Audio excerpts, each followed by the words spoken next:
이 아침 주시는 말씀은 신약성경 갈라디아서 1장 1절에서 5절과 3장 23절에서 29절 말씀을 읽겠습니다. 갈라디아서 1장 1절에서 5절의 말씀 합독하십니다. 사람들에게서 난 것도 아니요 사람으로 말미암은 것도 아니요 오직 예수 그리스도와 그를 죽은 자 가운데서 살리신 하나님 아버지로 말미암아 사도된 바울은 함께 있는 모든 형제와 더불어 갈라디아 여러 교회들에게 우리 하나님 아버지와 주 예수 그리스도로부터 은혜와 평강이 있기를 원하노라. 그리스도께서 하나님 곧 우리 아버지의 뜻을 따라 이 악한 세대에서 우리를 건지시려고 우리 죄를 대속하기 위하여 자기 몸을 주셨으니 영광이 그에게 세세토록 있을지어다. 아멘. 3장 23절에서 29절의 말씀 함께 합독하십니다. 믿음이 오기 전에 우리는 율법 아래 매인 바 되고 계시될 믿음의 때까지 갇혔느니라. 이같이 율법이 우리를 그리스도께로 인도하는 초등교사가 되어 우리로 하여금 믿음으로 말미암아 의롭다함을 얻게 하려 함이라. 믿음이 온 후로는 우리가 초등교사 아래 있지 아니하도다. 너희가 다 믿음으로 말미암아 그리스도 예수 안에서 하나님의 아들이 되었으니 누구든지 그리스도와 합하기 위하여 세례를 받은 자는 그리스도로 옷 입었느니라. 너희는 유대인이나 헬라인이나 종이나 자유인이나 남자나 여자나 다 그리스도 예수 안에서 하나이니라. 너희가 그리스도의 것이면 곧 아브라함의 자손이요 약속대로 유업을 이을 자니라. 아멘.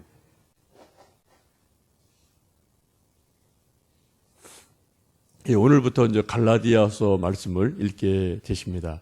사도 바울이 갈라디아 교회에 편지를 쓴 것이 갈라디아서이고요. 오늘 쭉 1장에서 보신 것처럼 1장 1절에서 5절까지는 사도 바울이 갈라디아 교인들에게 인사를 합니다. 인사하면서 처음 하는 말이 그거죠. 내가 사도 된 것은 사람들이 세워준 것도 아니고 내가 하고 싶어 한 것도 아니다. 하나님께서 하신 것이다. 하나님의 뜻에 의해서 내가 사도가 되었다라는 것을 강조를 합니다. 곧 자기의 사도권에 대한 옹호라고 보시면 되겠습니다. 그리고 여러 가지 평강을 인사를 합니다. 그리고 이제 3장으로 쭉 넘어오면은 예수님께서 오시기 전과 오신 후가 많이 달라진 것을 말씀합니다. 지금 저희들도 성탄의 계절이 돼서 먼저 거리마다 트리도 만들고 또 캐롤송도 들으시고 교회마다 이런 트리도 만들고 예수님 오심을 우리가 기다리고 있는데 예수님이 이 세계의 역사상 오신 것을 기점으로 엄청난 변화들이 일어나죠. 세계의 역사에 있어서도 예수님 오시기 전을 소위 BC라고 얘기하고요. 예수님 오시고 난 이후를 AD, 주전, 주후.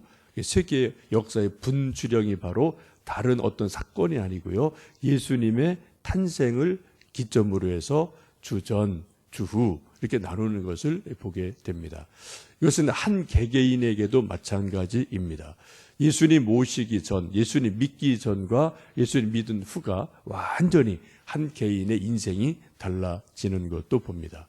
그래서 천국의 백성이 되느냐, 그렇지 않느냐, 구원받은 백성이 되느냐, 그렇지 않느냐, 영생을 얻느냐, 영벌을 얻느냐, 이것도 바로 예수님을 기점으로 한 개인이 또 왔다 갔다 하는 그런 일들이 일어납니다. 오늘 성경 말씀 3장에서는 예수님 오시기 전의 시대를 율법 시대다라고 말씀을 합니다. 율법은 마치 초등교사와 같다라고 말씀합니다.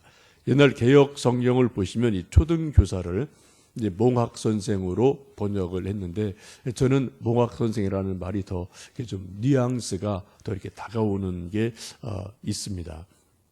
이 몽학 선생 초등교사를 이제 영어 표현을 보면은 뭐 스쿨 메스터라고 되어 있는데요. 이 몽학 선생 초등교사의 옛날 헬라 시대 역할이 뭐냐면은 그 귀족들의 집에 주인의 자녀가 한 6, 7살쯤 돼서 요즘 유치원 갈 정도 되죠. 거기서 이제 쭉 학교를 유치원을 가게 되고 또 이제 한 15, 6살쯤 돼서 이제 자기가 생활할 수 있을 정도 한 10여 년간을 여러 가지 이렇게 좀 돌봐주는 노예를 이야기를 합니다. 그래서 이제 뭐 옷을 입혀주고 음식을 챙겨주고 학교 갈 때 같이 따라가주고 또 학교에서 올 때 또 같이 데려와주고 안전을 또 이렇게 좀 지켜주고 또 뭐 간단한 공부도 가르쳐 주기도 하고. 그래도 괜찮은 노예겠죠, 노예 중에. 그렇게 주인의 아들, 딸을 이렇게 딱 옆에서 붙어서 어른이 되기까지, 스스로 서기까지 옆에서 돌봐주는 사람, 이런 사람을 몽학선생, 스쿨메스터라고 하는데, 지금 사도 바울은 그게 율법이 뭐냐? 바로 그렇게 말하죠. 예수님 오시기 전까지 율법을 통해서 우리 유대인들, 또 세상의 사람들이 하나님께로 이렇게 인도해 주는 역할을 하는 것이 바로 율법이다라고 말씀을 하고 있습니다. 근데 이제 어른이 다 되면 이제 더 이상 몽학 선생이 필요 없거든요. 자기가 다 자기 발로 할 수 있기 때문에. 그런 것처럼 예수님이 오시고 나면 더 이상 율법은 의미가 없다. 왜요? 예수님이 율법의 완성이시기 때문이다라고 말씀을 하고 있습니다.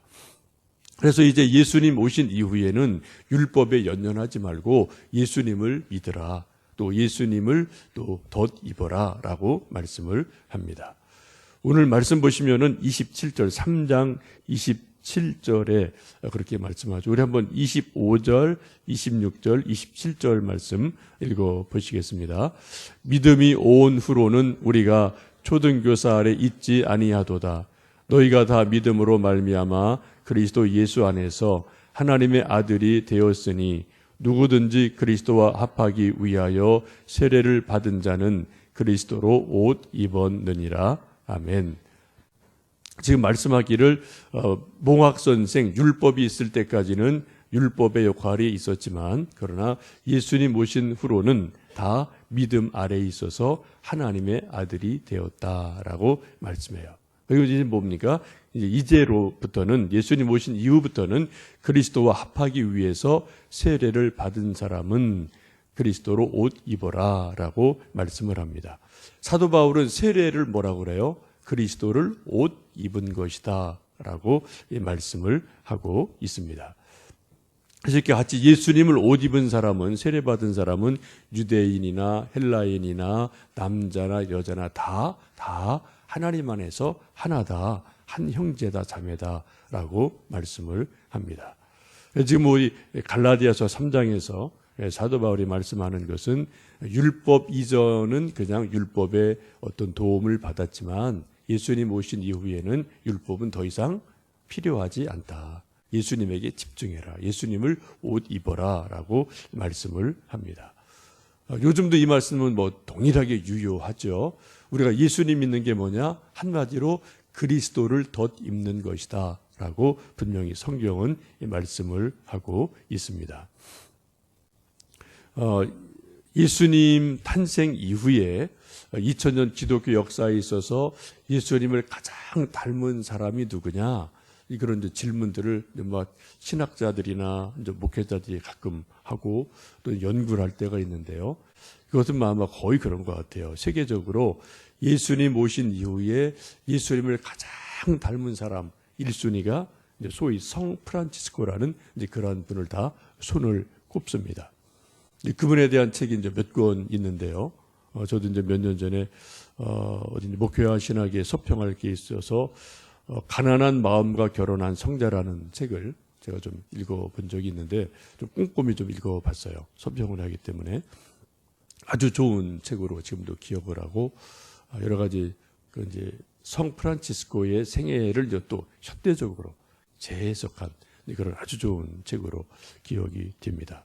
요즘 우리가 먼저 가끔 뉴스에서 보는 이 교황도 프란치스코 교황으로 이름을 자기가 처음 붙였는데 그 원조가 소위 12세기에 있던 성 프란치스코라는 그분을 자기가 좋아해서 그 이름을 자기가 이제 뭐 받아서 교황 이름을 그렇게 만든 거죠. 이 성 프란치스코라는 사람의 영성을 한마디로 말씀드리면 벌거벗음이라고 이제 많은 학자들은 이야기를 합니다. 벌거벗는다라고 이야기를 해요. 우리 인간에게 옷은 곧 신분을 의미합니다. 군복 입으면 군인이에요. 옛날 어떤 왕은 골룡포를 입어서 곧 그 골룡포 입은 사람이 왕이 되기도 합니다. 요즘도 이제 뭐 법원 이런 데 가면은 판사는 법복을 입고요. 이런 것들이 나름대로 있음을 봅니다. 옷이 곧 그 사람의 신분을 나타내고 그 사람 자체를 나타낼 때가 아주 많습니다.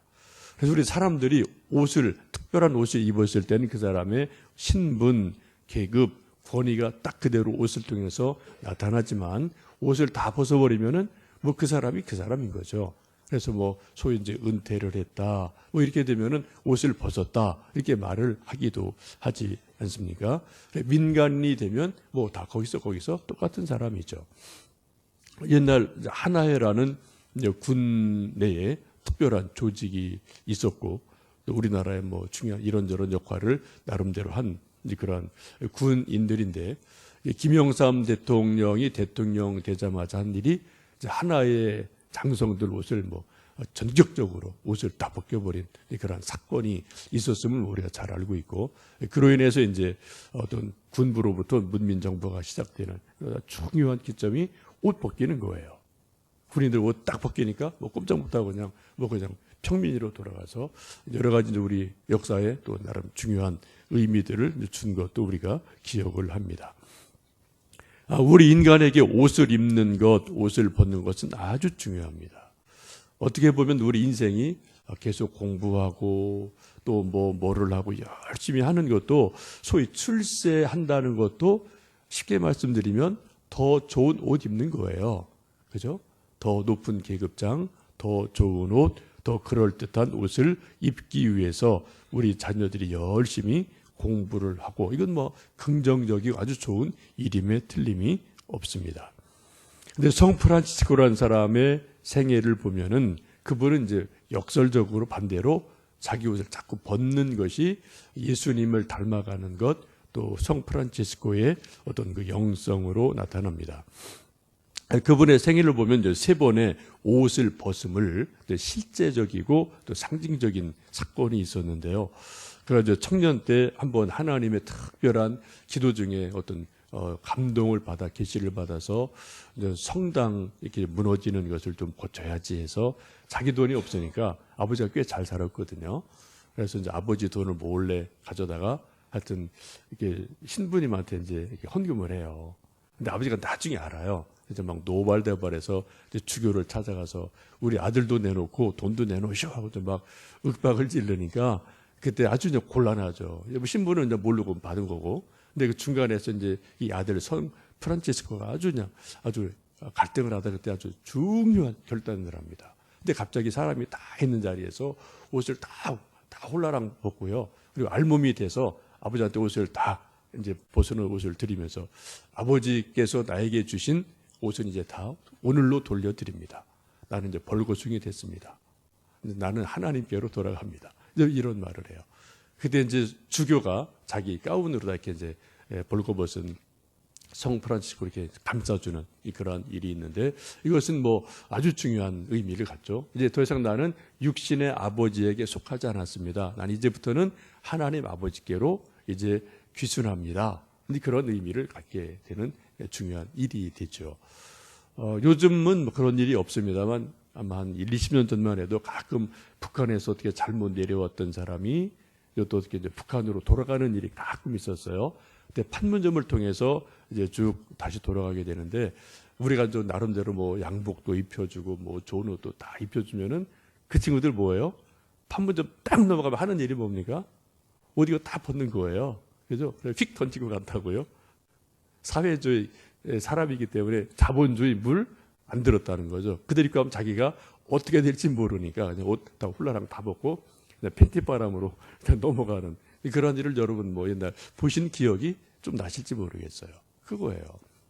하여튼 자기가 옷을 벗었다는 것은 나는 거기에 안 좋겠다. 나는 그냥 이쪽이다. 이제 그런 의미를 가지고 있기도 합니다. 두 번째는 이제 성 프란치스코가 이제 한참 열심히 이제 복음을 전하고 설교하고 이런 일을 할 때가 많았는데 그때도 가끔 보면 옷을 벗었다고 그래요. 좀 이상하죠? 이해가 잘 안 되는데 그것을 이제 많은 이제 학자들이나 제자들은 겸손으로 이제 받아들입니다. 두 번째이고요. 세 번째는 이분이 죽을 때, 돌아가실 때 그런 유언을 남겨요. 제자들에게 나를 다 옷을 다 벗겨줘라. 그리고 알몸으로 땅에 뉘어다오. 라고 말하면서 자기가 흙에서 와서 흙으로 돌아가는 것을 정말로 그대로 다 이렇게 좀 몸으로 이렇게 좀 보여주는 그러한 일을 한 것을 보게 됩니다. 이 성 프란치스코에게 벌거벗음은 이제 한마디로 소위 자발적 가난이라고 이제 이야기를 하는데요. 한때 우리나라의 뭐 법정 승려의 뭐 무소유가 한참 또 뭐 이런저런 돌풍을 일으킨 적이 있는데 차원이 달라요. 쭉 보면은요. 그분도 나름대로 훌륭한 분이지만 성 프란치스코가 살아갔던 자발적인 가난은 그런 사람들이 했던 것과는 정말 차원이 다른. 자기를 벗고 뭐예요? 이제 승려도 이제 자기 벗는 걸로 끝나는 거예요. 그런데 성 프란치스코 이런 사람들은 뭡니까? 자기를 벗고 그 다음에 그리스도의 옷을 덧입는 거예요. 이게 해야지 완성이 되는 거거든요. 근데 그런 것들이 있어서 차원이나 의미가 훨씬 더 깊고 심오한 것을 나름대로 볼 수가 있습니다. 우리가 예수님을 믿는 게 뭐냐? 여러 가지로 말할 수 있습니다만 오늘 갈라디아서 3장 말씀을 보면 세상의 옷을 벗는 것이고 그리고 그리스도로 옷을 덧입는 것이다 라고 사도 바울은 말씀합니다. 그리스도로 옷 입는 것의 첫 번째 모습이 세례를 받는 것이다 라고 말하고요. 계속해서 예수님을 닮아가는 것을 그리스도를 옷 입는다라고 성경은 말씀을 하십니다. 우리 믿음 생활이 뭐냐? 우리 또 영성 생활이 뭐냐? 한마디로 말씀드리면 옷을 벗는 거다. 그리고 그리스도의 옷을 덧 입는 거다라고 보시면 좋겠습니다. 아담 이후에 우리 모든 인간은 자꾸만 뭔가를 자꾸 더 입으려고 그래요. 처음에는 무화과 나무 잎으로 옷을 만들어 입었습니다. 그래서 바스락거리고 다 안 되니까 하나님이 가죽 옷을 만들어 입혀주셨어요. 그때부터 사람들이 자기가 열심히 일하고 노력해서 더 좋은 옷을 계속 만들어 입어요. 그게 뭐 골룡포까지 이제 만들어 입는 거죠. 사람들이 왕이 되고 황제가 되고. 근데 결국은 다 그것도 뭐 벗어지게 마련이고요. 그래서 사람들이 지금도 할 수만 있으면 더 멋있는 옷, 더 좋은 옷 입으려고 애를 쓰는데 그건 뭐 아주 긍정적이고 좋은 의미가 있어요. 그러나 우리가 오늘 말씀을 보고 또 예수님의 눈으로 바라보면 우리 믿음 생활이 뭐냐? 무슨 곧 세상에서 막 덧입었던 옷들을 하나씩 둘씩 벗는 거다. 그리고 예수님을 덧 입는 거다. 이것이 믿음 생활의 이제 실상인 것을 보게 됩니다. 사도 바울은 또 그런 말씀도 하죠. 그리스도의 옷을 입어라는 말씀과 더불어서 하나님의 전신 갑주를 입어라. 그런 말씀도 우리에게 들려주심을 봅니다. 이제 겨울철이 돼서 저희들도 이제 뭐 겉옷 하나둘 더 이제 끼워 입어야 되는 그러한 계절이에요. 근데 참 묘하죠. 자연은요, 겨울이 되면은 오히려 나무들 보면 옷을 다 벗어요. 그죠? 막 그 푸르던 잎새가 다 떨어져서 그 추운 겨울에 오히려 더 그냥 거기 나목이 되고 벌거벗은 나무가 되거든요. 이게 자연의 이치이고요. 뭐 하나님이 그런 것 통해서 우리가 뭔가 주시는 메시지가 있는 것 같습니다. 어쨌든 우리는 먼저 겨울에 옷을 더 입어야 되고 분명한 뭐 사실이지만 영적으로 우리가 참으로 세상의 옷을 벗고 또 그리스도를 덧 입는 그러한 것, 말씀으로 덧 입는 것, 기도로 덧 입는 것, 그리스도 닮아감으로 예수님을 덧 입는 것, 이것이 또 성탄절을 기다리는 우리 믿음의 사람들의 겨울철이 아닌가 싶습니다.